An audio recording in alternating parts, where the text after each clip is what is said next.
Hello students, कैसे हैं आप सभी लोग। आई होप आपने हमारी जो लास्ट वीडियोस थी उनको देखा होगा। चलिए, तो आज हम डिस्कशन करते हैं फंक्शंस ऑफ मैनेजमेंट के बारे में।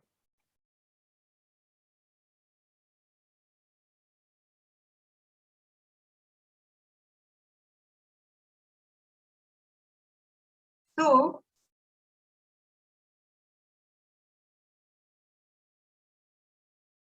जैसा कि मैनेजमेंट के बारे में बताया है कि मैनेजमेंट इज प्रोसेस है। और प्रोसेस क्या है, ये प्रोसेस किसके लिए है? किसी भी एम को पाने के लिए, किसी भी गोल पर पहुंचने के लिए एक प्रोसेस है। और ये किस तरीके की प्रोसेस है? रिकरिंग प्रोसेस है। इसको आपको रेगुलर बेसिस पर आपको काम करते रहना होगा अपने टारगेट्स को अचीव करने के लिए। तो फंक्शंस क्या है, आज उनको डिस्कशन करेंगे।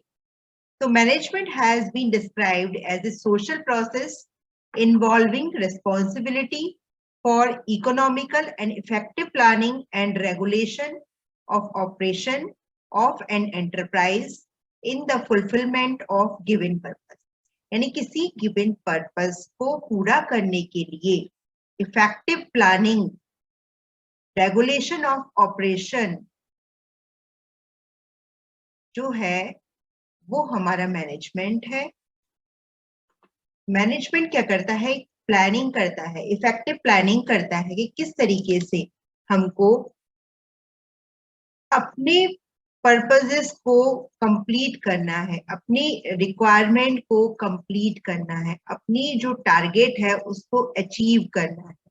उसके लिए जो इफेक्टिव एक प्रॉपर प्लानिंग की जाती है, वो सारी चीजें हम इसमें डिस्कशन करेंगे कि किस तरीके से हम प्लानिंग, किस तरीके से हम मैनेजमेंट कर सकते हैं। सो it is a dynamic process consisting of various elements and activities. These activities are different from operative functions like marketing, finance, purchase, etc. तो ये क्या है? डायनेमिक प्रोसेस है। डायनेमिक प्रोसेस क्यों बोलते हैं हम इसको? यहाँ लिखते हैं ना डायनेमिक प्रोसेस, क्योंकि एक सिचुएशन में ऐसा नहीं हो सकता कि इस सिचुएशन में हमेशा यही रूल अप्लाई होगा।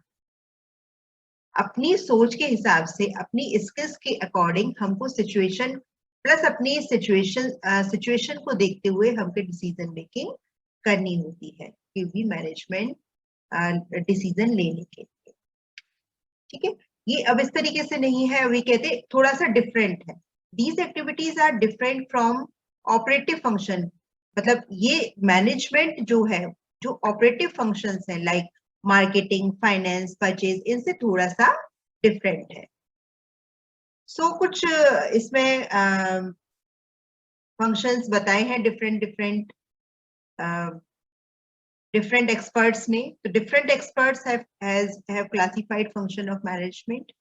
According to George and Jerry, there are 4 fundamental functions of management, that is planning, organizing, actuating and controlling। तो इन्होंने, जॉर्ज जेरी ने बोला है कि जो हम मैनेजमेंट है उसको हम फंडामेंटल 4 बेसिक फंक्शंस में डिवाइड कर सकते हैं।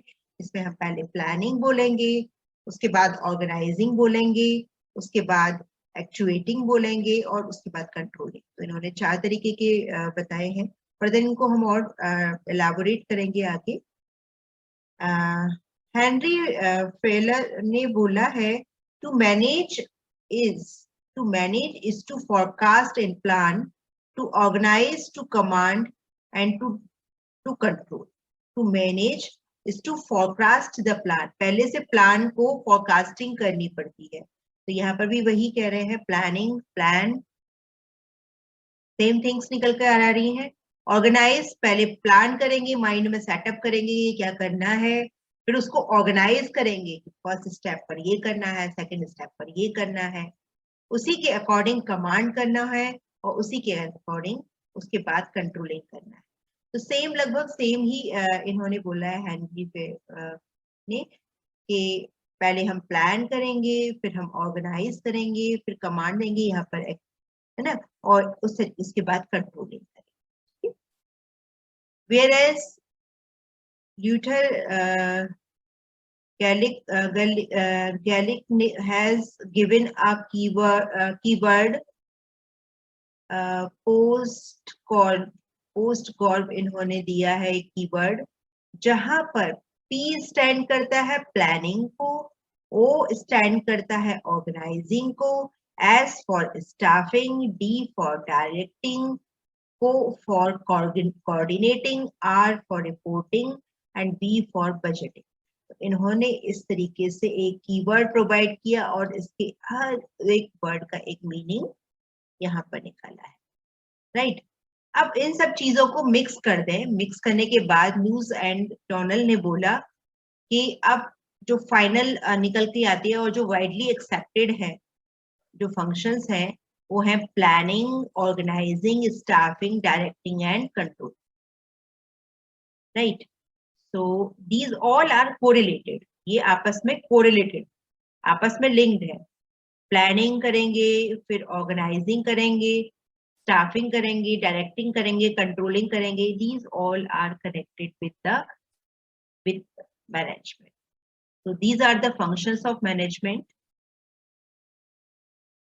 अब कुछ हम आपको मैनेजमेंट का एक स्टोरी सुनाते हैं छोटी सी। ये फोटो आप देख रहे हैं, ये फोटो है तिलक मेहरा, तिलक मेहरा का फोटो है।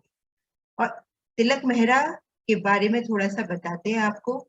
He is a 13 year old person, और किस में पढ़ते थे, 8th क्लास के स्टूडेंट थे जब ये स्टोरी है, जबकि ये 8th क्लास में पढ़ते थे। और इनको सुनने के बाद आपको पता चलेगा कि व्हाट इज मैनेजमेंट, और किसी भी लेवल का बंदा मैनेजमेंट कर सकता है, राइट। तो तिलक मेहरा का नाम बहुत पॉपुलर हुआ 2018 में। इन्होंने एक कंपनी बनाई, छोटी सोच कर भी अजीब सा लग रहा है ना, छोटे से बंदे ने, बच्चे से ने एक कंपनी एस्टैब्लिश करी, इसका नाम रखा डब्बा वाला कुरियर। इस 2019 का मैं डेटा देख रही थी तो मुझे मालूम पड़ा कि इनके यहाँ इन्होंने 200 तो एम्प्लॉइज रखे हुए हैं और 300 इनके डब्बे वाले पार्टनर्स हैं और लगभग 1200 कोरियर डिलीवरी डेली करते हैं।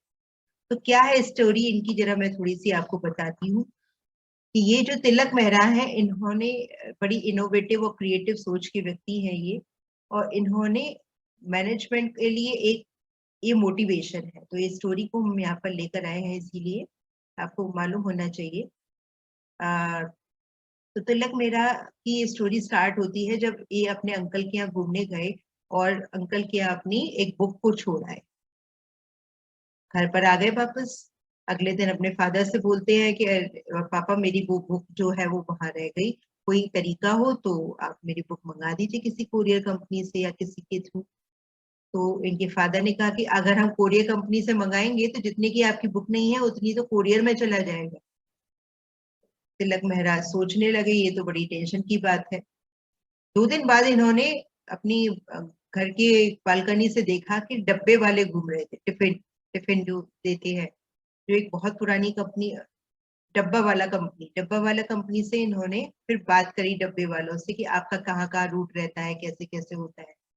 तो इनके माइंड में एक इनोवेटिव आइडिया आया कि क्यों ना इस तरीके का एक कंपनी ऑर्गेनाइज की जाए कि चीप छोटे कम पैसे में और इकोनॉमिकली हम कोरियर प्रोवाइड कर सके, क्योंकि ये लोग ऑलरेडी काम कर रहे हैं डब्बा देने का, खाने का।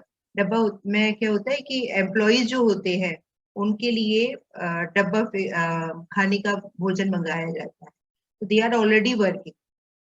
तो इसने एक प्लानिंग करी और प्लानिंग करके एक कंपनी एस्टैब्लिश करी जिसमें स्टार्टअप इन्होंने किया, 300 डब्बे वालों से कोऑर्डिनेट किया। कोऑर्डिनेट करने के बाद बहुत ही सस्ते में जो कोरियर के 100 रुपए 150 रुपए जाते थे वो इन्होंने 10 रुपए 12 15 रुपए से स्टार्ट।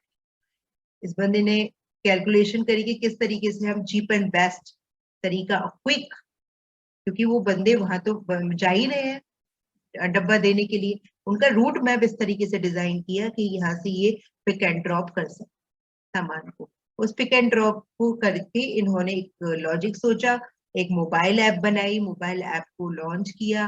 और आज अगर हम इनकी देखें कंपनी का टर्नओवर, तो they are planning aiming to have turnover of Indian 100 crore in 2020 का रिकॉर्ड में दिखा रही हूँ 2021 में, क्योंकि मेरे को पास लेटेस्ट अभी मिला नहीं।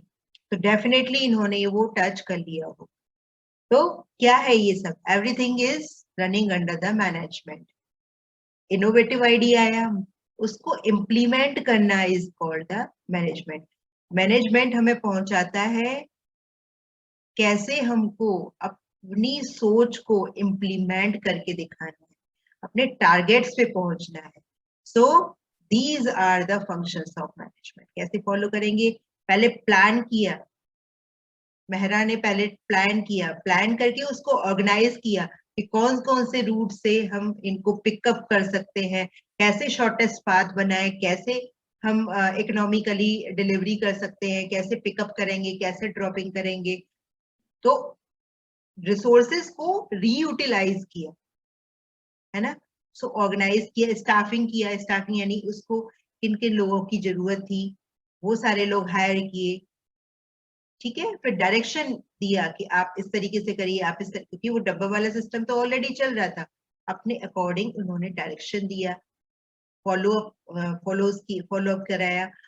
उसके बाद कंट्रोलिंग किया। कंट्रोलिंग यानी ओवरऑल सिस्टम को वॉच ओवर देखा कि प्रॉपरली काम कर रहे हैं सभी लोग, और हम टारगेट्स के लिए कर रहे हैं नहीं कर रहे हैं, जो हमको करना चाहिए वो कर रहे हैं नहीं कर रहे हैं।